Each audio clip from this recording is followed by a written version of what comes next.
yet because I want it to be special when we announce them, but it's going to be really, really great. It's going to be the third edition and just as good as any of the other editions of the Bootcamp.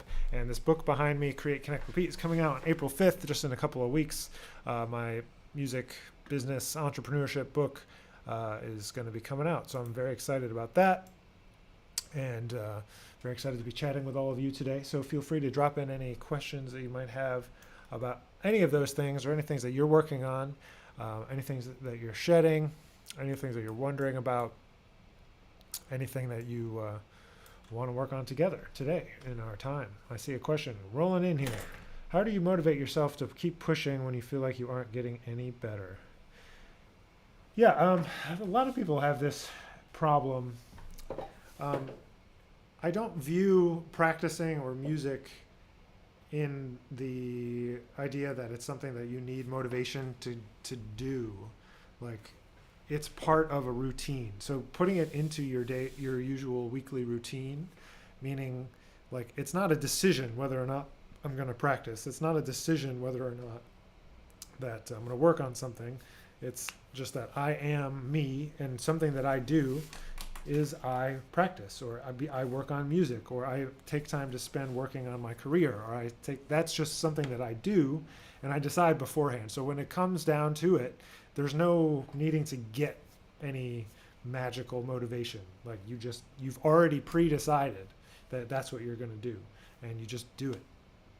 So that's been the thing that's worked the best for me over the years, is tying it into your identity in such a way where you don't wait for that inspiration to strike, because it is very, very likely that inspiration will not strike when you need it to strike.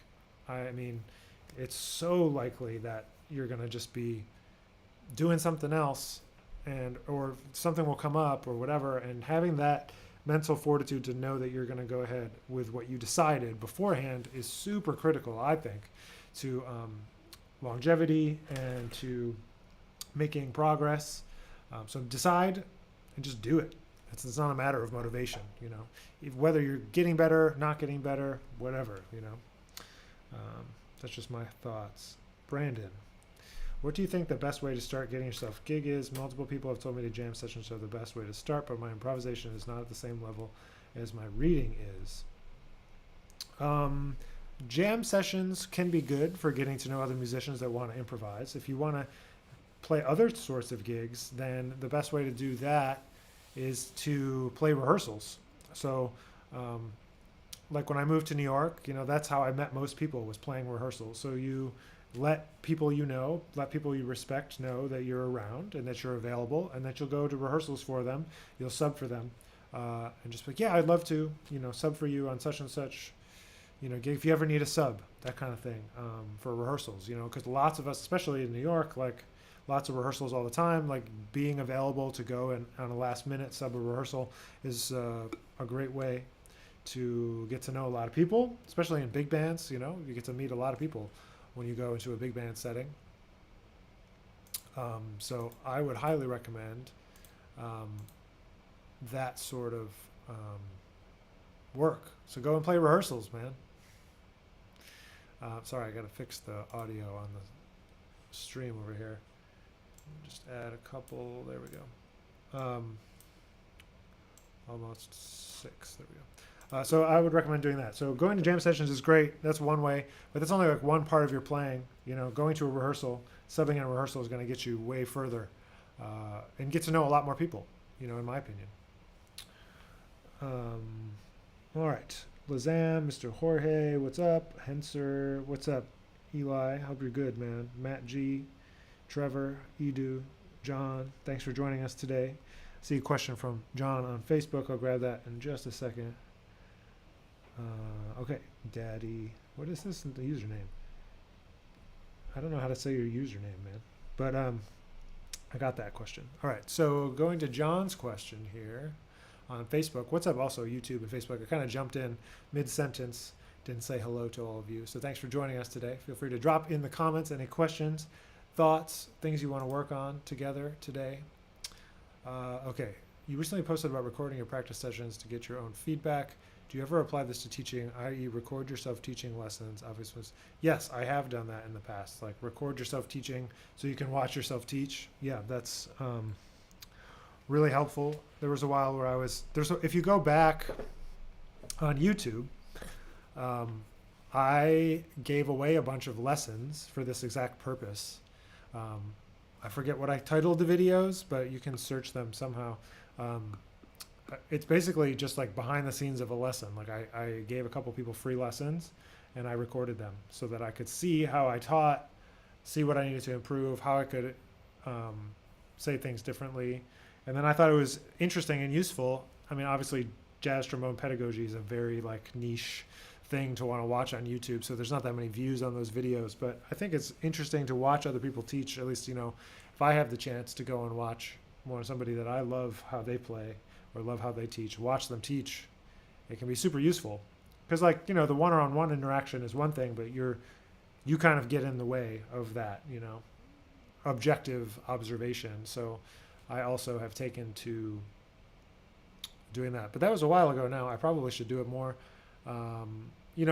As part of the university teaching, you get observed, your teaching gets observed, and so I do get feedback from time to time in that way. But yeah, I have done it before, John, to answer your question more directly, and I thought it was pretty useful and pretty interesting. But yeah, those are there up on YouTube if you want to check them out. So yeah. What's up, Sebastian, Dandrick, Freddie, Dent, Lazam? Glad you guys could hang out this afternoon. Feel free to drop in any questions you have, anything you want to chat about today.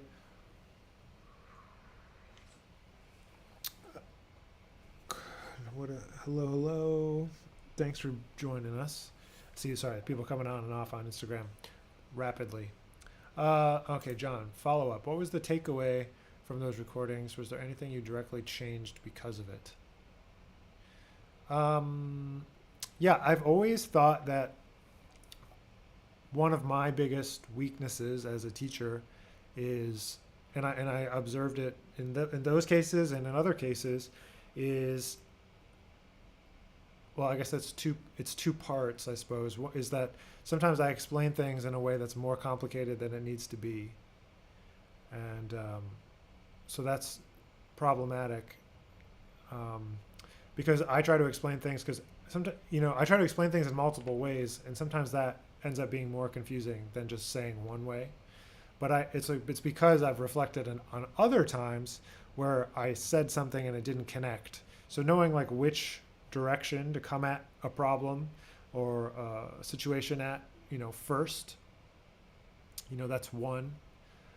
Another thing that I struggle with is thinking that I need to reinvent the wheel all the time when I'm teaching, because, a lot of the times, and if you're an educator, if you teach lessons or any level, it's a lot of the same stuff between students, the same things on an ongoing basis with a single student. Yourself, it's the same problems or the same inefficiencies or the same deficiencies, I suppose, all of those things. And you have to find a way to just, say the same things over and over again. That's kind of hard sometimes because you get stuck thinking oh, I need to reinvent the wheel or explain it a different way, or they're not getting it, so it must be something wrong with how I'm explaining it. And so sometimes I go down that rabbit hole where I think oh, I don't know how to explain this better, or I need to explain it better, but I'm not explaining it better, that kind of thing. But those are a couple of takeaways. All right, here's a question from Trevor.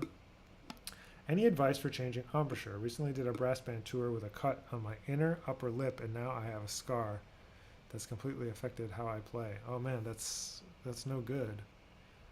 Man, that sucks. I try to listen to my body and listen to as long as I'm not playing super inefficiently. I think that how your body wants to naturally solve that problem is likely the best case, And except if it's the case that it's like making you play sideways or like totally like use too much pressure and things like that. But I've never really, the main thing that I've focused on with my embouchure, or changing or not changing my embouchure, has always been like reducing movement, reducing movement, reducing movement, reducing movement. So that's meant kind of like evening it out. Like if I went down for some notes, angled down or angled up, I tried to kind of like find a happy medium and get like a stronger upper register and lower register from the opposite like set, if you will. You know, I'm kind of a person that tries to not move, you know, and but I do move, like it moves up and down a little bit. If you watch, you like play some flexibilities or something, you know, I think it's inevitable that it changes, it shifts a little bit, but I've never rebuilt my embouchure from like a new place. But I would try to go with whatever feels, you know, comfortable. But yeah, that's a tough one, man. I don't know about, you know, either just getting used to the scar and keeping it in the same place, or that's a tough one. I wish I had something better to say, man. Oh, Alton's over here trying to give me a hard time about the scarf. It's cold, man. It's cold. I'm just a wuss. A couple years in Texas, I can't handle the cold anymore, man. But yeah, I wish I had more information. I'm not like an embouchure changing expert, so I would go to somebody like Jan Kagreis, or there's a lot of people that are really knowledgeable, but I would look up somebody that's not me. That's one area where I'm, you know, I think that's an important thing to realize. You're talking about knowing your weaknesses as an educator, you know, like that I know is not some like a part of pedagogy that I really have dove deep on. I'm better at teaching improvisation and things like that than I am at like teaching about moving an embouchure, or rebuilding an embouchure, or changing your embouchure. I'm definitely a kind of a person. I feel like you've got to harness your natural tendencies into a relaxed way of playing that allows you to get the results that you want, you know. So sometimes you got to find, sometimes you need that rebuilding, or you need that person that can really like tell you how to change your embouchure to get the results, because there are ways, you know, to change the amount of upper lip to lower lip, the angle, you know, the airflow angle. All these different things are definitely like totally important, especially if you're trying to change something. But when I was in college, I had kind of a negative experience watching a few people try to change their embouchure, and it ruined them forever. So I hardly ever recommend someone to change their embouchure unless it's a real problem, like they're doing something that's going to negatively affect them, or it is not allowing them to do what they would need to do or want to do on the horn. But I watched too many people try to change, and like it just like wrecked them, you know. And that sucks, and that nobody deserves that just because like I think you should play a certain way. I don't want to ruin your whole musical career, you know. Not ruin, but like end. There's just like these people don't even play anymore, and it's just too bad. So, you know, and my best friend, I've talked about this before, my best friend from high school, he was a bass trombonist, great classical bass trombonist, you know, and he doesn't play anymore either because he had some chop problems. And, you know, I really think it just stems from a lack of playing relaxed and putting too much tension and pressure. It eventually catches up with you, you know. You just have to play in a natural way, is whatever that means for you. And that's why I don't stick to one particular pedagogy, which maybe that's also a weakness. Like I don't have a particular way. You need to play the trombone like this, and it needs to be at this angle, and you put it here, and you say this, and blah, blah, blah. Like, yes, all those things are true. There are best practices, but I view them as best practices, not as the only way to play. As I look at all my heroes, and they all play in a different way. They all play different. There's a lot of similarities, but of course there's like so many differences in how they hold the horn, and how they move the slide, and how they vocalize, and, you know, excuse me. But there's just not one way, you know. So I really think that that's an important thing to remember, you know. All right, so I hope that answers some people's questions and adjacent questions. It's all right. Just getting on my soapbox apparently today to talk about those things. But yeah, feel free to drop in those questions. Alton, hope your preparations for moving to New York are going well. Since Alton's here and he's playing on this session, I'm top secret. It's not really a secret, but sort of top secret is working on this big band project, and Alton's going to play bass trombone on it.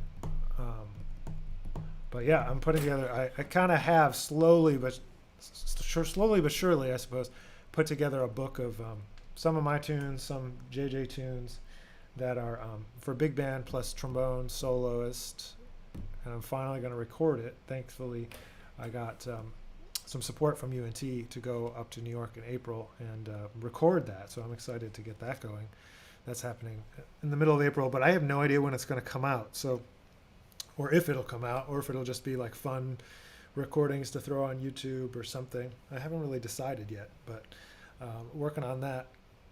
And last week, we finally got to play through some of this music from this new project that's this Chamber Music America grant. I've been talking about it off and on since last summer. 6 months of working on new music for the sextet, so we're working on that, and that's getting that going. So a lot of exciting things coming. And oh yeah, so this weekend, if you're on the West Coast, I'm coming your way with Anat Cohen and her tentet. We're playing at SF Jazz Friday and Saturday. So Friday morning, I'm headed out to San Francisco, and we'll be there. So if you're in San Francisco, want to say what's up, want to come to the show, love to say hello. But yeah, we're playing. I don't know what the set list is. There's 2 records of Anat's tentet that we made, and I'm sure it'll be kind of some of both recordings. But that will be exciting. It's the first time we played since we went to the Azores in October, Portugal. But we haven't done anything since then. Things are coming back, but it's still pretty slow, at least in my world, in terms of gigs and stuff. But just more time to practice. So I don't know what you guys are working on practice-wise, but I decided, since I'm just talking, there's not too many questions today, which is totally fine.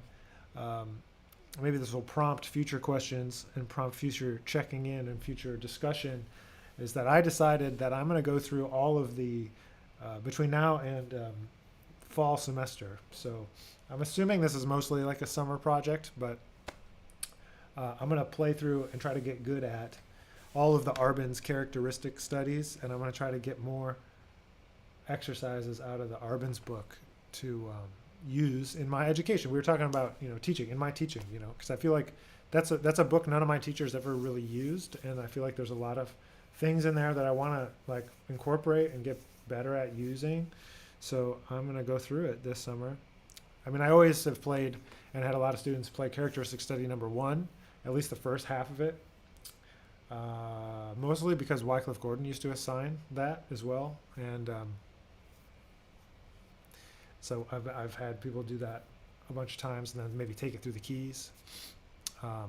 But that's a personal goal of mine, so I'm trying to get better at that. Trying to give myself some like specific trombone-related goals, because I haven't really had too many like trombone technique playing wise, and I just feel like I've been stuck a little bit in like not like a rut, but just kind of stuck in like similar sort of way of playing for like a long time, and I'm sick of it. Meaning that just like I feel like there's more to explore, and I just want to put in that effort and that time. So I spent a lot of time building up repertoire for my band and stuff, and it's like we got like almost 100 tunes. I don't need to write any more tunes right now.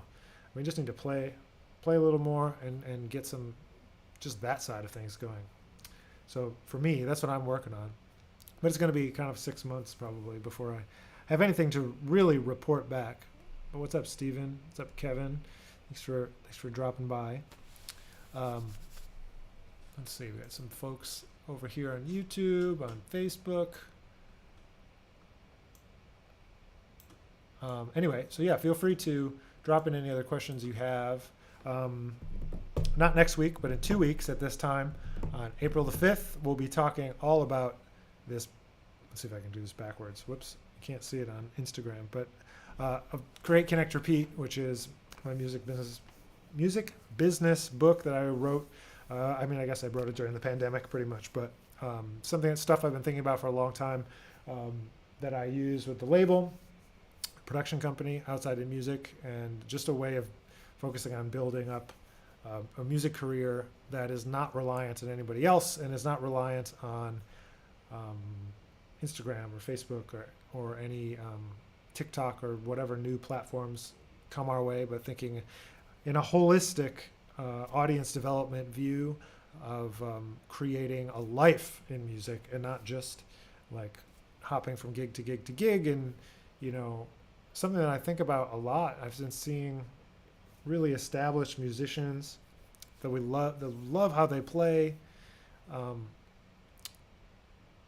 And it's like two things that happen. One is that something will happen to them, and then all of a sudden we have to do a fundraiser because they haven't been recognized in their time. You know, like they have no money for a medical bill that comes up, which is ridiculous because they are such an amazing musician. There's no reason that they should be living in such a way where they can't pay for a medical bill, you know. And so for me, that's only more reason to focus on now, like building up a career that allows you to have a life, you know, and not just be dependent on the next gig. Maybe that's just me. But what's up, Jennifer? What's up, Goodyard? Trombone is it? Hope you guys are well. Thanks for dropping through, coming through. This has mostly been me just kind of on my soapbox today, talking about random things that had popped into my mind. But yeah, I'm interested in taking those ideas that are in that book and kind of taking on some more clients, you know, to really work with musicians on building these things, building a life in music, and not just being reliant on gigs and making just throwing records out, you know, and just in how it all ties together, you know, because it all does tie together. And sometimes people don't think about how everything ties together to build a career that's more big picture thinking, long-term thinking. Everyone thinks, oh, I'm going to make my debut record and I'm going to put it out and it's going to be a big splash. Well, I'll tell you what, my debut record came out and it did not make a big splash. Like, it took 5 records before anything started to happen, you know, in terms of, well, not 5, maybe 3 or 4, before like people started to, you know, want me to do things, or before I got a teaching job, or different things like that. So it's long term. What's up, Katie Hickey? How are you? It's long term. It's not one thing, you know. Sometimes we get it in our head that it's like, I have to make this one thing amazing, my debut album. It's so important. It's going to come out and the world is going to change. That's probably not the case, because most of us don't have the momentum, you know, like anyone that's going to like make a huge splash with their first release is like someone who already has like this hidden momentum behind them. If you're like starting from scratch and doing your first release, like you're creating that. You're making the ball start to roll, you know, and just keeping that in mind. Like, it's that album every year, new projects, you know. It's that long view and creating a life in music, not just hanging on for dear life as you go through. Or at least that's how I think about it. I'm sure other people have more differing opinions, and there's plenty of people that have never thought about any of this stuff and they have a great life and a great career and they don't have to think about it. But I've always wished maybe I thought less, but I can't help myself. Think too much. I try to mitigate that from time to time, but that's difficult, to shush the mind. But that's a whole other topic, and I'm not qualified to speak on. That's for sure. That is for sure. All right, so I got just a couple more minutes this afternoon. So if anyone wants to drop in any last questions, if you're on Instagram, if you're on YouTube, if you're on Facebook, the link's down below. This post you can find to register for the Jazz Trombone Bootcamp coming up in June, and also find the pre-order for the book. So you want to check that out. What's up, Dan? What's up, Borja?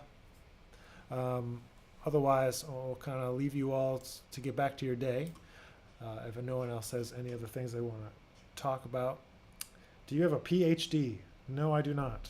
No PhD. No DMA. I have a master's from Juilliard and a bachelor's from Eastman School of Music. No PhD. That's not in the cards for me. No PhD for me.